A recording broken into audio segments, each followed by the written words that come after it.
অফিসে কাজ আটকা পড়িয়ে দোকান থেকে ছাড়বে, তারপরে এনার কাজটা করতে পারবে। একটু হয়রানি। আর কাউন্সিলর থাকলে আমার এই জিনিসটা হইতো না। বিভিন্ন ধরনের জনগণ আসতেছে, সেবা পাচ্ছে না। জন্ম মৃত্যু ওয়ারিশান সনদ পেতে ভোগান্তির চরমে, সময় ও অর্থ অপচয়ে ক্ষুব্ধ রংপুরের বাসিন্দারা, জনপ্রতিনিধি না থাকায় দুরবস্থা। রংপুরের শালমারা নদীকে বদ্ধ জলাশয় দেখিয়ে ইজারা জেলা প্রশাসনের, পানি ব্যবহার ও মাছ শিকার করতে পারছে না এলাকাবাসী, চুক্তি বাতিলের আশ্বাস। ফসলি ক্ষেতের মাটি পোড়ানোয় কমছে আবাদি জমি, গাইবান্ধায় শিক্ষা প্রতিষ্ঠান ও জনবসতি এলাকায় অবৈধ ইটভাটা, নীরব ভূমিকায় প্রশাসন। এবং চাহিদার 4 ভাগের 1 ভাগ চিকিৎসক দিয়ে চলছে কার্যক্রম, নীলফামারীর 4 উপজেলায় স্বাস্থ্যসেবা কেন্দ্রের বেহাল দশা, নতুন নিয়োগের অপেক্ষায় কর্তৃপক্ষ।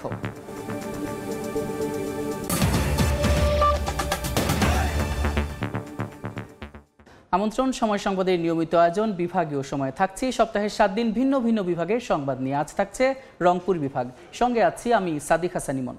সিটি কর্পোরেশন ও পৌরসভাগুলো থেকে মেয়র এবং কাউন্সিলরদের অপসারণের পর সেবা পেতে অনেকটাই ভোগান্তিতে পড়ছেন নাগরিকরা। অনেক ক্ষেত্রে হতে হচ্ছে হয়রানির শিকারও। সবচেয়ে বেশি সমস্যায় পড়তে হচ্ছে জন্ম নিবন্ধন, নাগরিক ও ওয়ারিশান সনদ পেতে। যদিও দায়িত্বপ্রাপ্ত কর্মকর্তারা বলছেন নাগরিক সেবা নিশ্চিতে তারা কাজ করছেন। নাজমুল ইসলাম নিশাতের রিপোর্ট।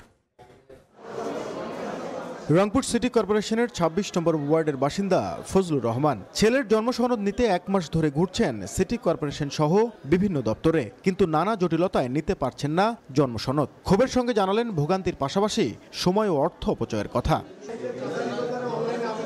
ফজলুর রহমানের মতো সিটি কর্পোরেশনে জন্ম ও মৃত্যু সনদ, ওয়ারিশান সার্টিফিকেট সহ নানা সেবা নিতে আসা নাগরিকদের অভিযোগও একই। আমার ছোট ছেলের জন্য আর্থিক নিবন্ধন করার জন্য আমাকে বলতেছে ডিসি অফিসে কাজ আটকা পড়িয়ে দোকান থেকে ছাড়বে, তারপরে এনার কাজটা করতে পারবে। একটু হয়রানি। আর কাউন্সিলর থাকলে আমার এই জিনিসটা হইতো না। এত গেল রংপুর সিটি কর্পোরেশনের অবস্থা। একই হাল বিভিন্ন পৌরসভারও। সনদের পাশাপাশি ট্রেড লাইসেন্স ও হোল্ডিং ট্যাক্স সেবা নিতে গিয়ে প্রতিনিয়ত দুর্ভোগ পোহাতে হচ্ছে নাগরিকদের। অভিযোগ করেন নানা অজুহাতে কাজ আটকে রাখা হচ্ছে। এখানে আসি দেখতেছি যে কাউন্সিলর সাহেব নাই, নাম্বার দিল, এখানে পূরণ করতে হবে, তারপর ওনার সাথে যোগাযোগ করতে হবে। বিভিন্ন ধরনের জনগণ আসতেছে, সেবা পাচ্ছে না। নাগরিক সমাজের প্রতিনিধিরা বলছেন দুর্ভোগ নিরসনে দ্রুত উদ্যোগ নেওয়া জরুরি। এই জায়গা থেকে স্থানীয় প্রত্যেকটা ওয়ার্ডে গ্রহণযোগ্য একজন ব্যক্তিকে বাছাই করে তাকে যদি এই দায়িত্বটা দেওয়া হয়, আর তার সাথে যদি সিটি কর্পোরেশন সমন্বয় করে, আমার মনে হয় এই দুর্ভোগ থেকে সিটি কর্পোরেশনবাসী বা নগরবাসী রক্ষা পাবেন। তবে সংশ্লিষ্ট কর্তৃপক্ষের দাবি, নাগরিকদের সেবা নিশ্চিতে তারা সবসময় আন্তরিক। প্রথমের দিকে যেমন হয়রানিটা ছিল, এখন সেটা থেকে অনেকটাই সহনীয় পর্যায়ে চলে আসছে এবং আমরা চেষ্টা করছি আসলে। মেয়র ও কাউন্সিলরদের অপসারণের পর বিভিন্ন ওয়ার্ড ও পৌরসভার এসব নাগরিক সেবা নিশ্চিতে দায়িত্ব দেওয়া হয় বিভিন্ন সরকারি কর্মকর্তাদের। তবে অধিকাংশ ক্ষেত্রে কর্মকর্তাদের জনসম্পৃক্ততা না থাকায় দীর্ঘ সময়ে নাগরিক দুর্ভোগ কমানো সম্ভব হয়নি। নাজমুল ইসলাম নিশাত, সময় সংবাদ, রংপুর। নাগরিক দুর্ভোগ নিয়ে আলোচনা করতে রংপুর থেকে যুক্ত হচ্ছেন সহকর্মী নাজমুল ইসলাম নিশাত। তার সঙ্গে আলোচনায় যুক্ত হচ্ছেন রংপুর মহানগর নাগরিক কমিটির আহ্বায়ক অ্যাডভোকেট পলাশ কান্তি নাগ। সরাসরি যাচ্ছি নিশাতের কাছে। নিশাত, মূলত অন্তর্বর্তী সরকার গঠনের পর বিভিন্ন সিটি কর্পোরেশন এবং পৌরসভাগুলো থেকে মেয়র এবং কাউন্সিলরদের অপসারণের পরে যে এসব প্রতিষ্ঠান থেকে নাগরিকদের যে ধরনের সেবা পাওয়ার কথা, সেই সেবা পেতে চরম ভোগান্তিতে পড়ছেন, বিশেষ করে জন্ম মৃত্যু সনদ, ওয়ারিশান, এবং দীর্ঘ সময় কেন এই সংকট উত্তরণ করা সম্ভব হচ্ছে না, এই বিষয়ে আমরা আজকে আলোচনা করব। আমার সাথে অতিথি হিসেবে রয়েছেন অ্যাডভোকেট পলাশ কান্তি নাগ। আমরা একটু সরাসরি তার কাছে যেতে চাই। আমরা দেখছি যে যারা এই সিটি কর্পোরেশন পৌরসভায় ওয়ারিশান জন্মসনদ নিতে আসছেন, আমরা দেখছি যে বিভিন্ন দপ্তর তাদেরকে ঘুরতে হচ্ছে এবং কে কোন দপ্তরের দায়িত্বে সেটি হলো সাধারণ মানুষ জানে না, ফলে ভোগান্তি বাড়ছে। এবং দীর্ঘ সময় আসলে কেন এটি নিরসন করা সম্ভব হলো না বলে আপনি মনে করেন?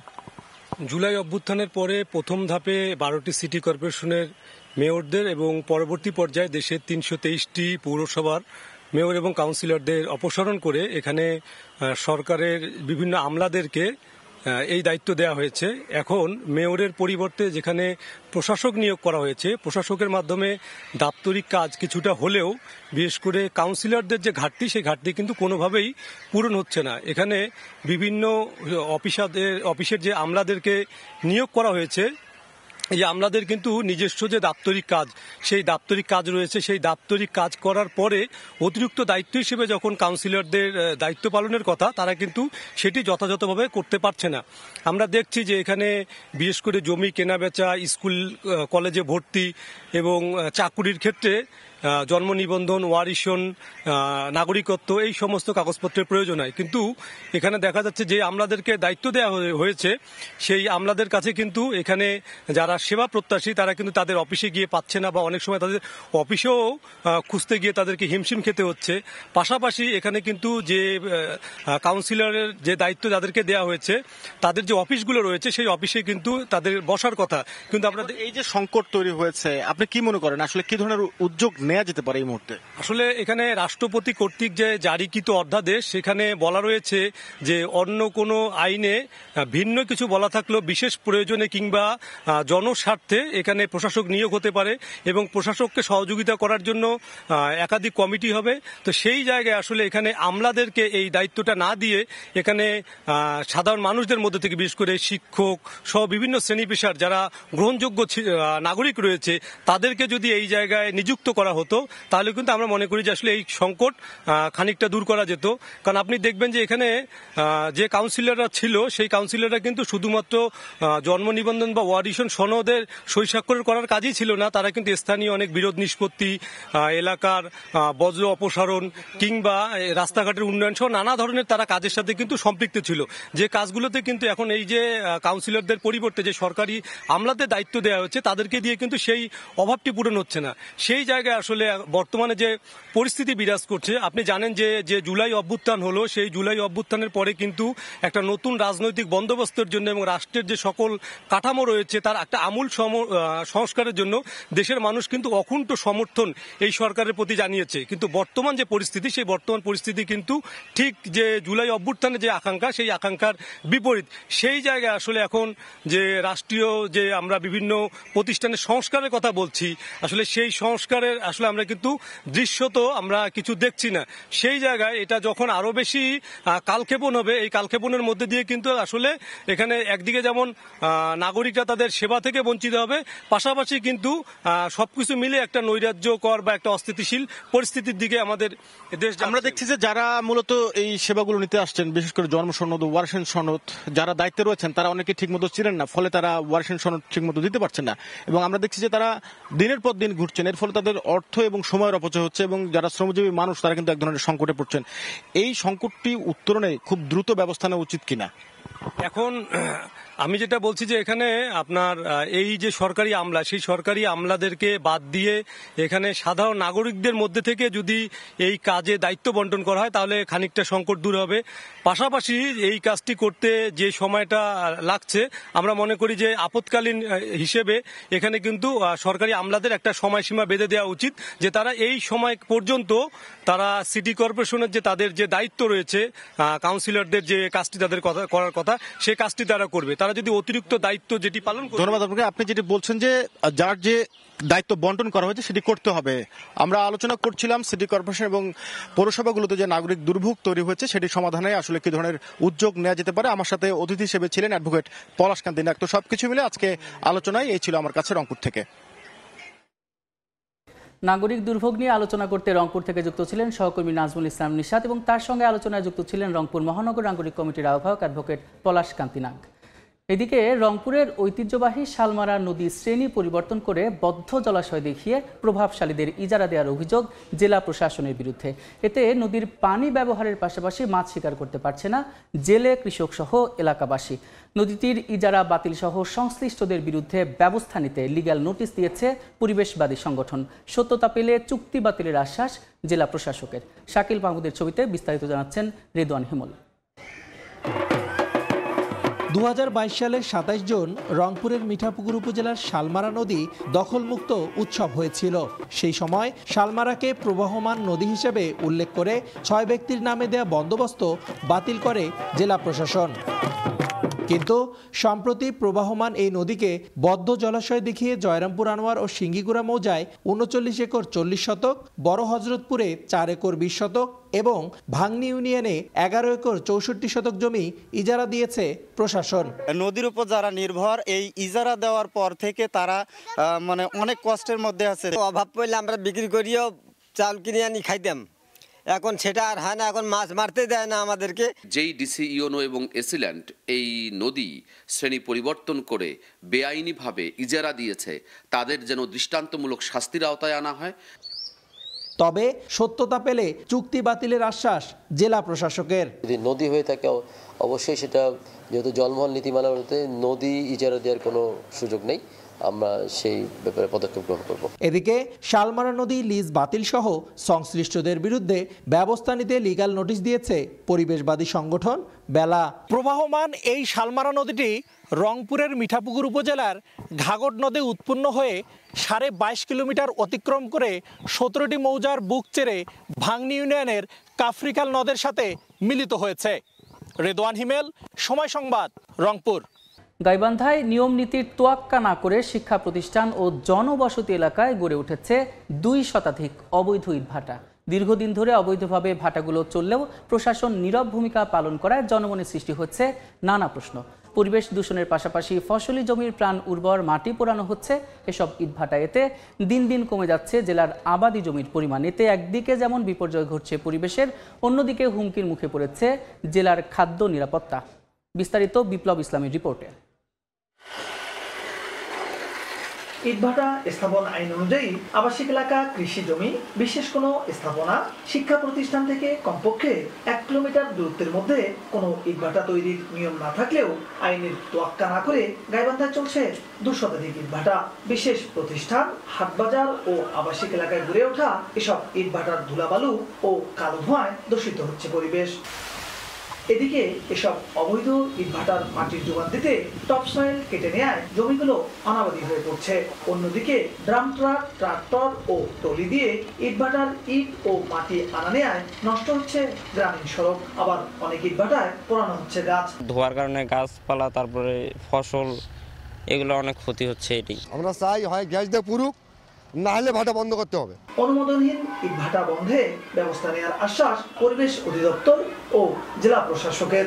আইনে আদালতে মামলা করতে পারি, কিংবা আমরা সদর দপ্তরের এনফোর্সমেন্ট শাখায় জানাতে পারি। সেখান থেকে যদি আমাদের ম্যাজিস্ট্রেট প্রদান করা হয়, সেক্ষেত্রে আমরা সদর দপ্তরের ম্যাজিস্ট্রেট তাদের মাধ্যমে পরিচালনা অব্যাহত করতে পারি। অনেক অবৈধ ইটভাটা রয়েছে, এটা আমি অস্বীকার করব না।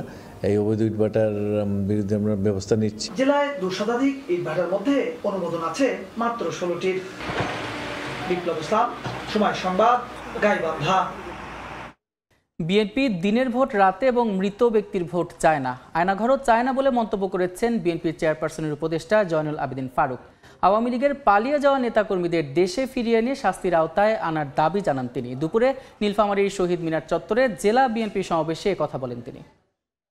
বাংলাদেশে হাসিনার মৃত ব্যক্তির ভোট আর চাই না।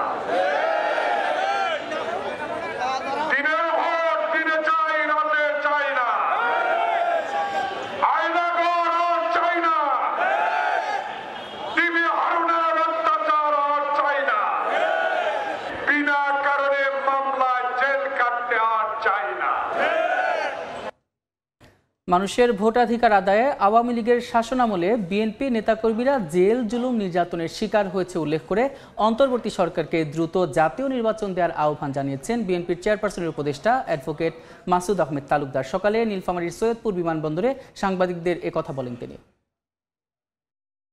গ্রহণযোগ্য নির্বাচন, মানুষের ভোটাধিকার, এগুলোর জন্য আমরা নিরন্তর সংগ্রাম করে গেছি।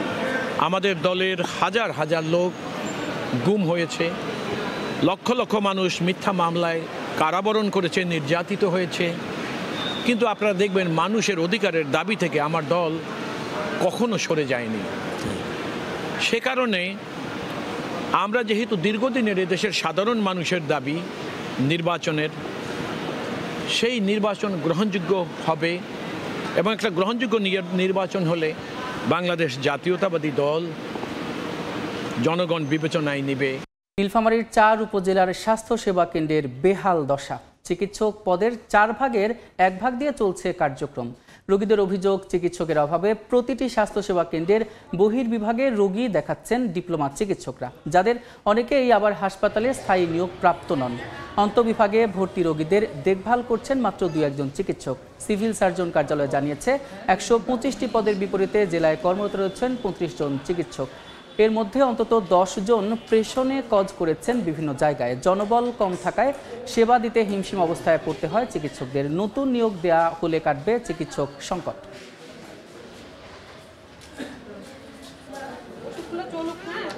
8 বছর ধরে ঝুলে পড়ে আছে দিনাজপুরের খানসামা উপজেলার ভুল্লি নদীর সেতু। তাই বাঁশের সাঁকো দিয়ে ঝুঁকি নিয়েই পারাপার হচ্ছে সাধারণ মানুষ। 160 ফুট দৈর্ঘ্যের এই সেতুটি 2017 সালে বন্যায় ভেঙে যায়।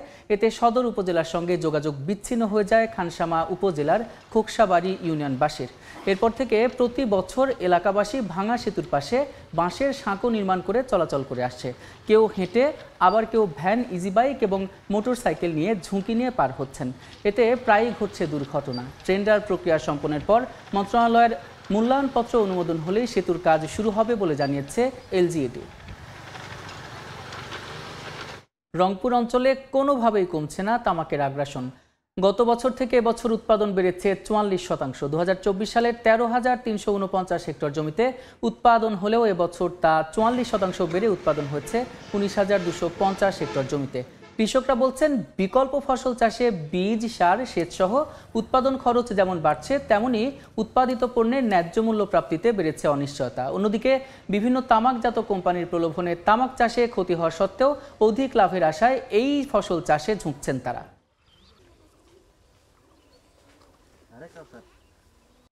বিভাগীয় সময়ের শীর্ষ সংবাদগুলো জানিয়ে দিচ্ছে আরেকবার। জন্ম মৃত্যু ওয়ারিশান সনদ পেতে ভোগান্তির চরমে। সময় ও অর্থ অপচয়ে ক্ষুব্ধ রংপুরের বাসিন্দারা। জনপ্রতিনিধি না থাকায় দুরবস্থা। রংপুরে শালমারা নদীকে বদ্ধ জলাশয় দেখিয়ে ইজারা জেলা প্রশাসনের। পানি ব্যবহার ও মাছ শিকার করতে পারছে না এলাকাবাসী, চুক্তি বাতিলের আশ্বাস। এবং ফসলি ক্ষেতের মাটি পোড়ানোয় কমেছে আবাদি জমি। গাইবান্ধায় শিক্ষা প্রতিষ্ঠান ও জনবসতি এলাকায় অবৈধ ইটভাটা, নীরব ভূমিকায় প্রশাসন। এই ছিল বিভাগীয় সময়ে। আগামীকাল থাকবো রাজশাহী বিভাগের আয়োজন নিয়ে। সঙ্গে থাকুন সময়ের।